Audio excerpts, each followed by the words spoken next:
Hey ghouls, it's Katya. Today I'd like to talk about something that's been quite topical this month, Moonspell Magic. In case you're not familiar, Moonspell Magic is Mattel's foray into giving a sister brand to G3 Monster High. The full title is Moonspell Magic by Monster High, making the two brands intrinsically linked, unlike the days of Ever After High, rest in peace, where the link was less front and center, allowing it to stand on its own, independent of Monster High. If you didn't care about Monster High, no problem. The link was easy to ignore on both sides, for better or worse. Anyway, that's a topic for another video, so let's shift our focus back to Moonspell Magic. Before we talk about the brand itself and the actual dolls, I'd like to take you on a journey through the Moonspell Magic timeline, from the very first leak to the official announcement. Along the way, I want to examine the doll community's relationship with leaks and how that impacts the perception of new releases. With that said, allow me to be your guide through the timeline of Moonspell Magic.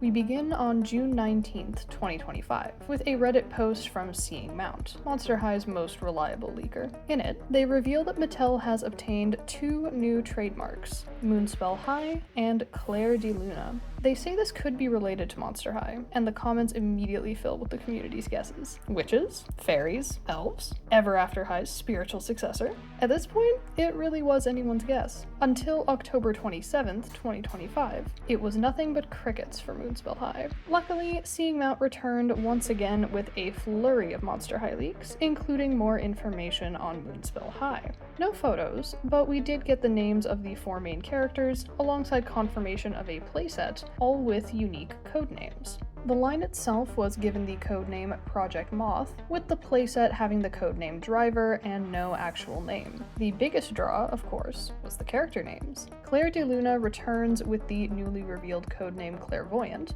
alongside three other characters: Willow Thorn, codename Nature, Layla Stone, codename Crystal, and Karina Song, codename Sun. The codenames of the characters seem to be linked to their individual types of magic, and the line is now assumed to be a witch school. There is more confusion than excitement for some people in the comments due to having no idea what Moonspell High is, but there is still a decent amount of anticipation for the line, even if the majority of the comments are focused on Draculaura getting a second Fearbook doll. Almost a month later, more news arrives. On November 25th, 2025, Seeing Mount reveals that a fifth character will be joining the lineup, known only as codename Love. Due to the line, whose official name is now revealed to be Moonspell Magic instead of Moonspell High, taking the space of the G3 Deluxe line for 2026, Seeing Mount speculates that the new character could be a familiar face from Monster High. With the codename being what it is, the community believes Cupid will be transferring schools yet again, but this is not concrete proof just yet. At this point, fans know Moonspell is coming and are itching for more information, specifically photos. Yet the dolls themselves are nowhere to be seen. On December 18th, 2025, Seeing Mount provides just a little more info. The main 5 dolls will each come with an accessory that includes a reveal feature. The playset will also contain reveal features, and will include a yet unspecified doll. The very next day, Seeing Mount gives us more info on the Moonspell playset. It will be called Potion Reveal, and the included doll will be Draculaura. Cue more pink demon jokes, though many admit that her inclusion does make sense, considering G3 Draculaura is, in fact, a witch. This is where our timeline gets a bit murkier. Not because of the actual times and dates, but because of the quality, or lack thereof, of the rest of the quote-unquote leaks. But I'm getting ahead of myself.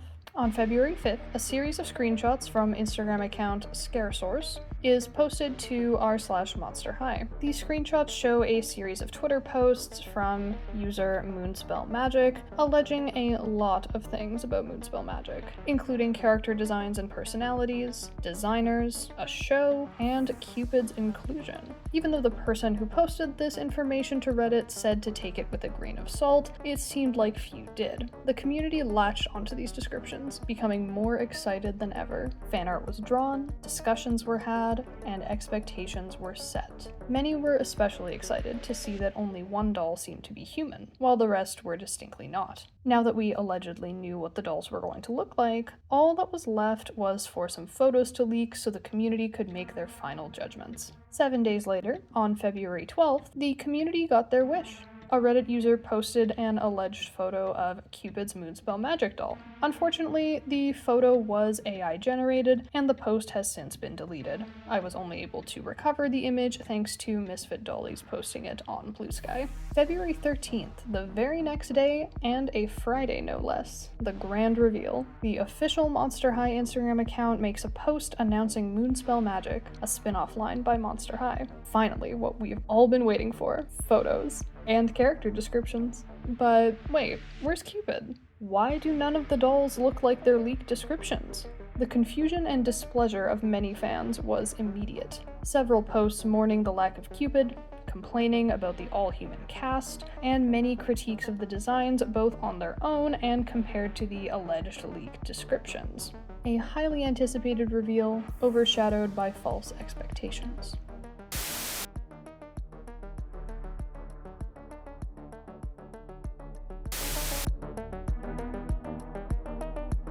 Leaks and their influence over our community is a subject I've been wanting to tackle for a long time, and the Moonspell Magic situation was the perfect outlet. Rarely have I seen such a powerful example of fake leaks affecting the perception of a new release. Usually it's just one AI-generated or badly photoshopped image that fools some people but is quickly disproven. This was much more widespread and managed to taint a long-anticipated reveal on a surprisingly large scale.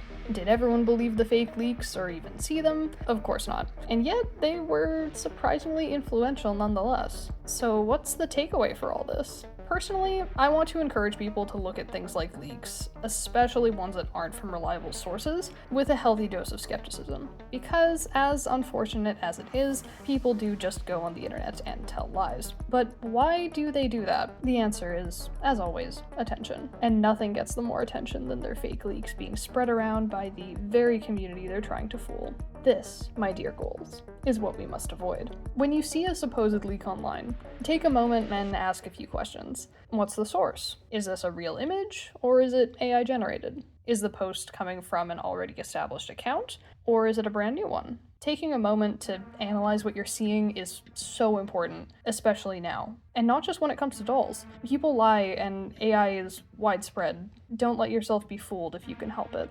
If you have been fooled, either by the fake Moonspell leaks or something else, please don't feel bad. That's the last thing that I want. The whole point of fake leaks is to get people to believe them, and believing a fake leak doesn't make you stupid or anything like that. My goal here is to create a discussion around this problem, and to encourage everyone watching this video to do two things. Approach supposed leaks with a critical eye, and don't spread them as fact until you've done your best to verify their source. Thus concludes my essay on leaks, real and fake.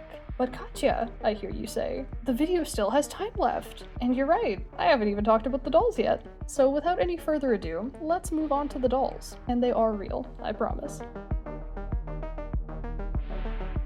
Now allow me to introduce you to the real Moonspell Magic, the new sister line to Monster High, featuring 5 uniquely powered witches going to Moonspell High, a new school for the magically inclined. Personally, I think a witch school is the perfect complement to Monster High, considering the G3 witch-monster dichotomy that's already been established. While nothing's been announced as of recording this video, I really hope we get some media for this new line. G3 in general needs a stronger media presence, but that's a common sentiment. Let's go over the characters, shall we? First, we have presumably our main character, Claire de Luna, the clairvoyant witch. She is blind, shown by her cane and single stylized eye, which is such a cool element of her design, in my opinion. According to her description, she tells the future through the stars, reading constellations as easily as her fingers read Braille. Next, we have our sun witch, Ray Lumina. No, not Karina Song. We'll get to her later. Seems like a name change happened at some point. Anyway, back to Miss Ray, who draws her powers from the sun, and literally glows, apparently. Next is Willow Thorn, a nature witch who also happens to be hard of hearing, as evidenced by the hearing aid she wears. According to her description, she's able to communicate with animals and trees. Someone needs to introduce her to Venus. Now we circle back to Karina Song, our love witch? Well, Cupid's got competition, I see. According to her description, Karina's got a talent for brewing bubbly potions that encourage self-love and confidence. On second thought, I think her and Cupid would be beasties. Lastly, we have Layla Stone, the Crystal Witch with a penchant for pendants. Well, technically her description says amulets, I just like alliteration. In terms of characters, I think Moonspell Magic is starting with a solid cast, and I truly hope we'll get to know their personalities in some sort of media. Big points for some fantastic representation out the gate though. I just need some media to go along with it. Now, my take on the dolls themselves. Overall, I am a big fan of the witchy aesthetic, and I think all the dolls are cute in their own way, albeit a little bit samey.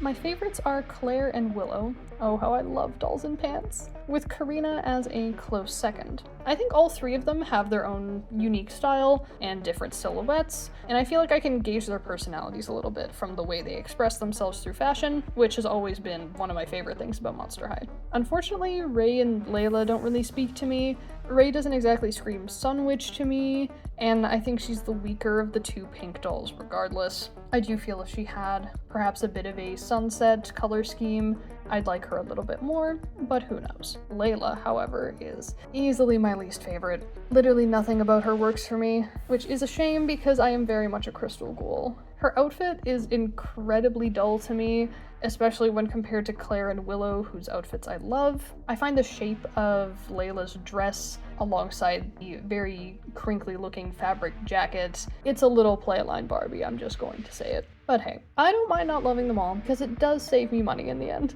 Overall, I'm very intrigued by this new line, and I'm curious to see where Moonspell Magic takes us.